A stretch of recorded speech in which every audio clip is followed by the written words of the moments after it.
Nou, jy het in 2013 met slaapkamersessies begin, die eerste EP 2014 uit. Slaapkamersessies. Dit klink nogal baie onder die belt. Glad nie. Ja. So dis weer daai ding, soos dit klink baie rock and roll, maar dit is nie.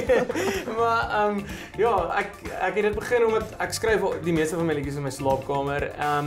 En ek het besluit ek kort 'n manier om my liedjies meer daar buite te kry, want baie keer neem jy 'n album op en daar's 10 of 12 liedjies op, maar net soos 3 of 4 van hulle word gehoor. Meestal omdat ons het nie geld om vir elkeen 'n video te maak en wat ook al is, of die tyd nie. So toe het ek besluit, ja, ek gaan die liedjies op 'n ander manier deel met die wêreld, en toe het ek hulle in slaapkamers nuwe liedjies wat ek geskryf het begin opneem, en dan maar soos met 'n kamera, en dan sit ek dit op YouTube en dan kan mense dit luister. So dan stel ek so 'n bietjie myself bloot aan die res van die wêreld. Dis 'n persoonlike touch op die goed. Ja, presies. En dis waar die slaapkamer inkom, want dit is 'n persoonlike ruimte.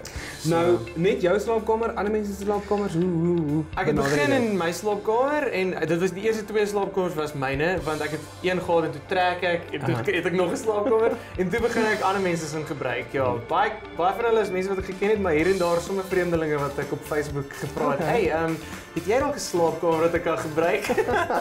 So ja. Hoef dit noodsaaklik 'n mooi slaapkamer te wees of maak dit regtig saak nie? Dit help as dit mooi is, omdat dit 'n visuele ding ook is.